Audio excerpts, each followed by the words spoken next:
रानी माँ, आपने हमें याद किया?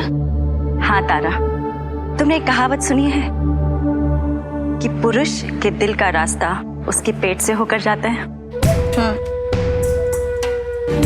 तो फिर आज हमारे पुत्र को खाना तुम खिलाओगी। परंतु रानी माँ, युवराज को तो आपके हाथ से बने हुए खाने की आदत है। आदतें बदलने के लिए ही होती हैं, और अच्छी आदत जितनी जल्दी पड़ जाए उतना ही अच्छा। तुम कह रही थी ना कि रिश्ते प्रेम से बनते हैं, तो ये एक सुअवसर है तुम्हारे लिए अपना प्रेम प्रदर्शित करने का। इसे हाथ से जाने मत देना।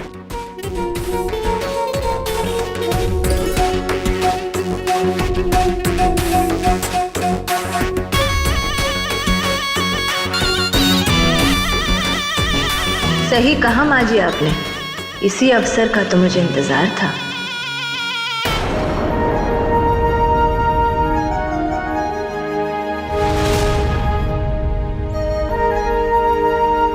खाना खा लीजिए राजकुमारी जी।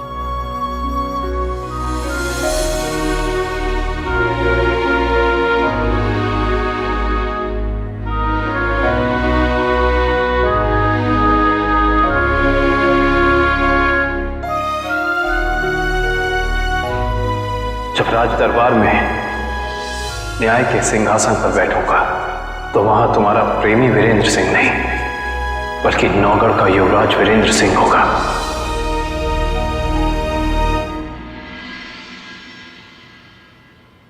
अगर भूखे रहने से किसी परेशानी का हल निकलता हो तो भूखे ही रह लीजिए। राजकुमारी जी, आप परेशान क्यों हो रही हैं? यहाँ आपको कुछ हो उसके पहले सैकड़ों लोग हैं जान देने के लिए। आप युवराज पर यकीन रखिए, वो आपके यकीन को टूटने नहीं देंगे। आपको न्याय जरूर मिलेगा।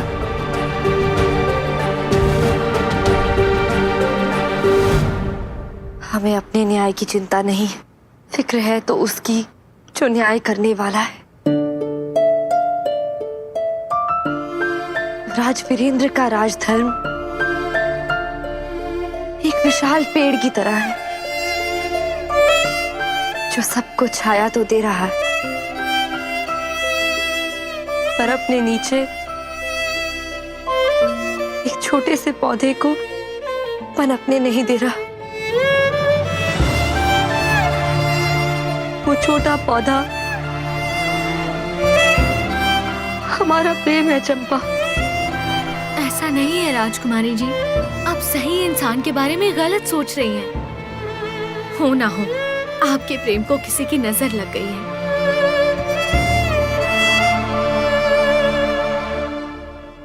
हम बस इतना जानते हैं कि हमने महाराज सुरेंद्र सिंह की हत्या नहीं की।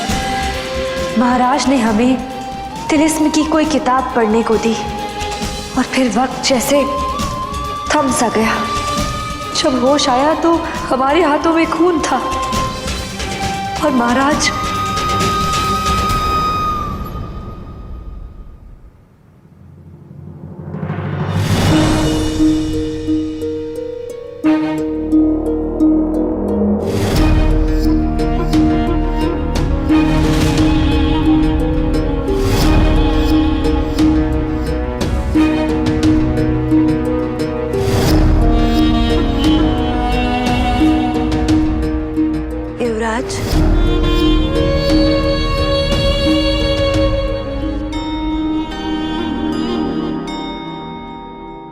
ये देखिए, ये सारे स्वादिष्ट पकवान अपने हाथों से आपके लिए बनाए हैं हमने।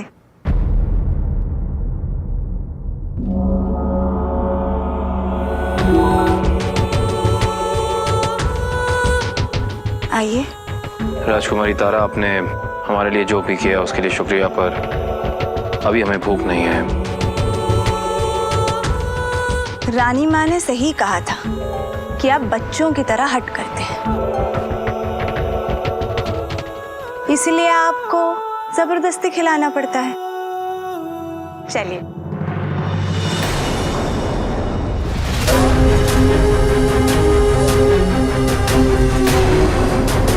शायद आप मेरी बात समझी नहीं राजकुमारी। मुझे भूख नहीं है। कितनी अजीब बात है ना, आपको प्यार जताना नहीं आता और हमें छुपाना। कैसे समझाऊं मैं आपको? आप अपना वक्त जाया कर रही हैं। मुझे भूख नहीं है राजकुमारी। आप जाइए, विश्राम कीजिए।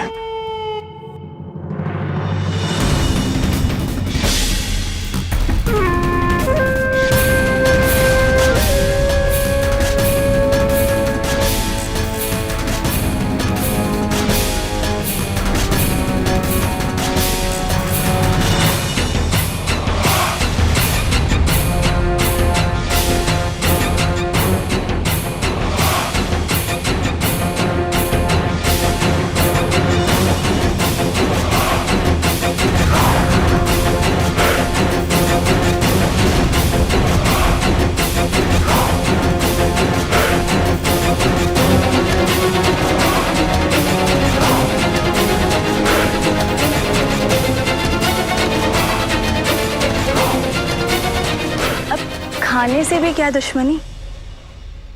आप मेरी बात नहीं समझी। पहली बात तो मेरी ये खाने से कोई दुश्मनी नहीं है। उल्टा दुश्मनी तो मेरी गलत इंसानों से है। मुझे भूख नहीं है।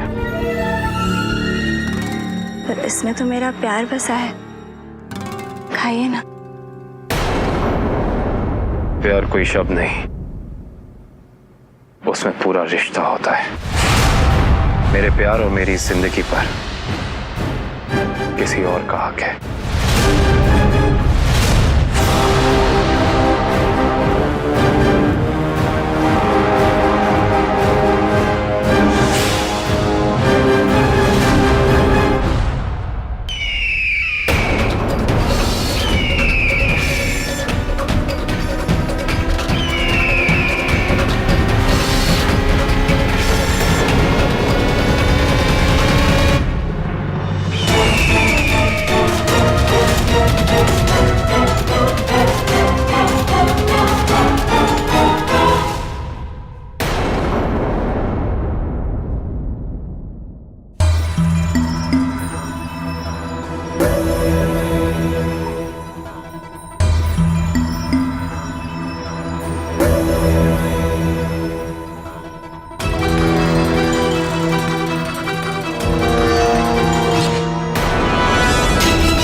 कोई बिच्छू की परछाई है।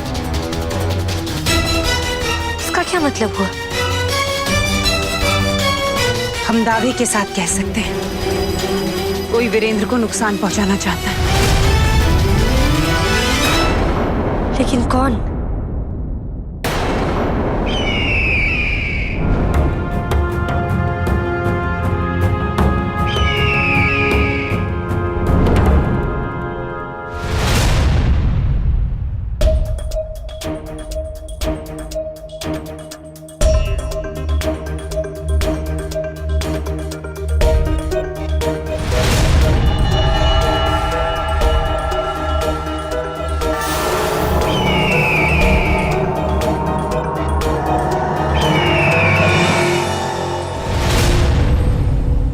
यानी हमारा शक सही निकला।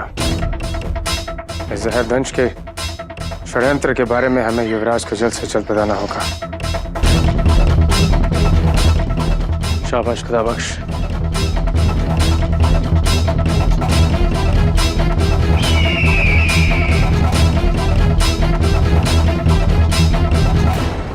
दो दूनी चार करके तुमने तो पूरे कहानी का खुलासा कर दिया।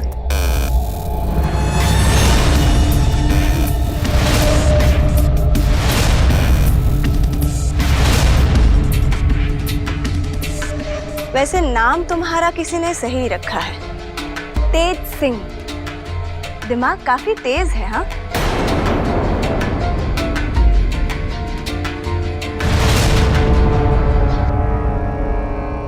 तो ये है तुम्हारी योजना।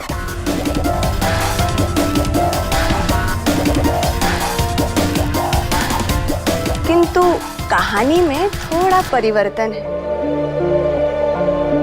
मारने तो मैं बस वीरेंद्र सिंह को आई थी, पर तुम बीच में आ गए। गिनती बढ़ा दी ना तुमने। अब मुझे तुम्हें भी मारना होगा।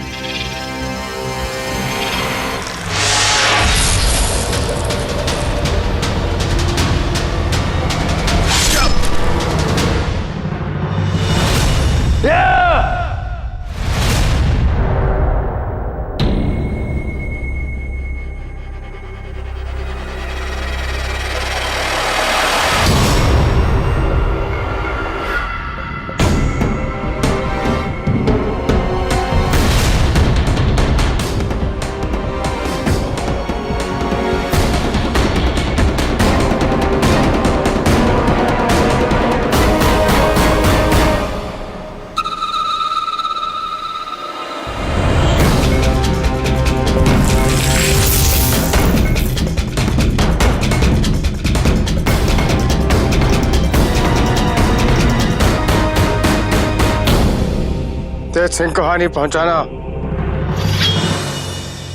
इतना आसान नहीं है।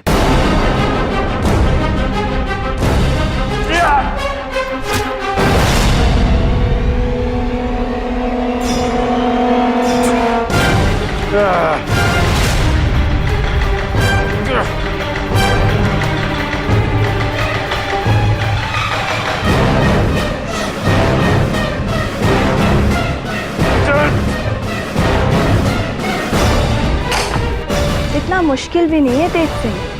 देखो ना, तुम्हारी जीवन की गति मध्यम हो रही है।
ये तो तेज सिंह की आवाज है।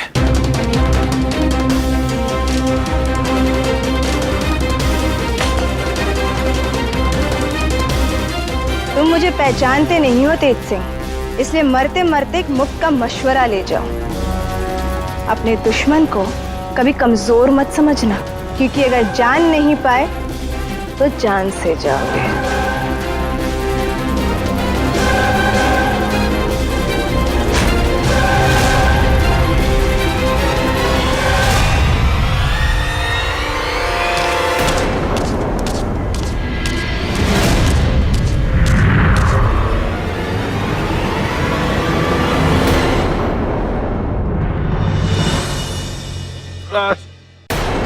तेज सिंह, क्या हो गया तुम्हें तेज सिंह? तेज सिंह क्या हो गया तुम्हें? तुम्हारी हालत किसने की तेज सिंह? हाँ? युवराज आपका शक सही था।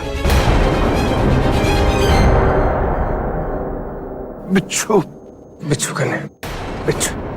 कन्या। तेज सिंह, जब मैं महाराज के शरीर पे चंदन की लकड़ियां रख रहा था तो मैंने उनकी गर्दन पे नीला निशान देखा। ऐसा निशान जैसा, ऐसे लगे जैसे किसी ने उनको जहर दिया हो। किंतु ये कैसे संभव है युवराज? उस वक्त केवल राजकुमारी चंद्रकांता ही उनके कक्ष में मौजूद थी। जानता हूं तेज सिंह, इसी सच का हमें पता लगाना है। इस षड्यंत्र को हम सुलझा कर ही रहेंगे, चाहे कुछ भी हो जाए, कुछ भी।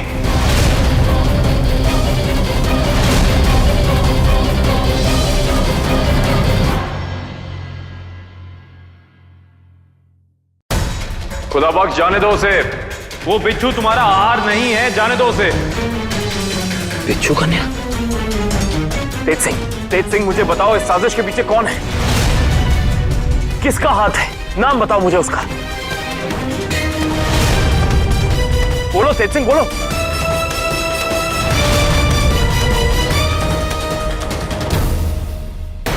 तेज सिंह। सिपाहियों, जल्दी जाओ, राज्य वैद्य को बुला कर लाओ और इन्हें इनके कक्ष में ले जाना है। तेज सिंह, आंखें खोलो। ना ही किसी को हमें यहाँ दिखने चाहिए, ना ही हमारे जख्म। हमारे परछाई भी दिखने से पहले हमें यहाँ से निकलना होगा।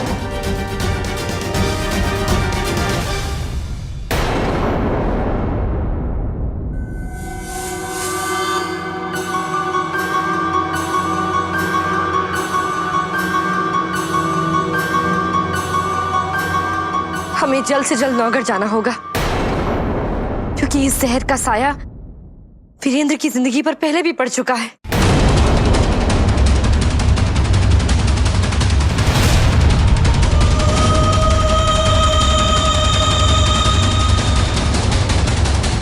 हमें ऐसा लगता है कि इस सब के पीछे शिवदत्त की कोई चाल हो सकती है।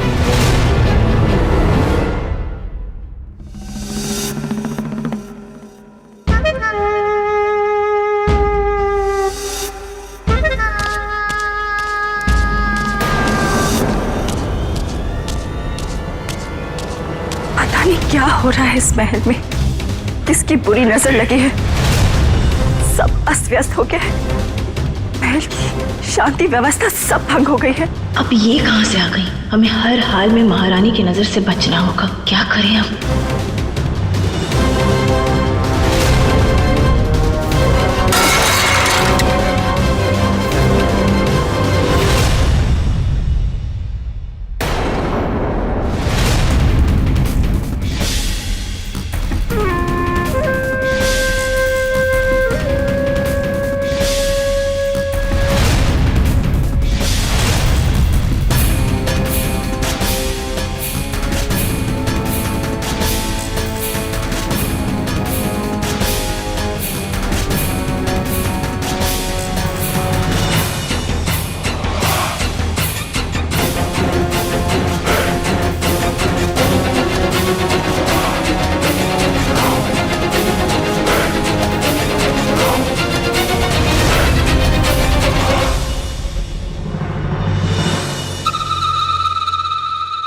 ये क्या?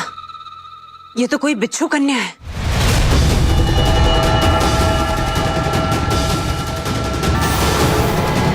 तो ये है जो वीरेंद्र को बर्बाद करना चाहती है।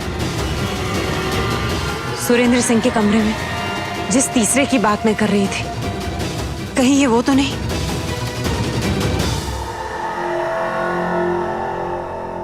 चंद्रकांता, अगर इस रात से पर्दा उठ गया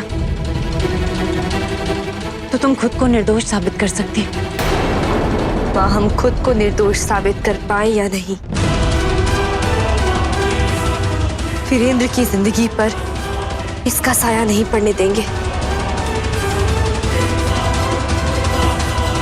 हमारी जान से बढ़कर है वीरेंद्र की जिंदगी।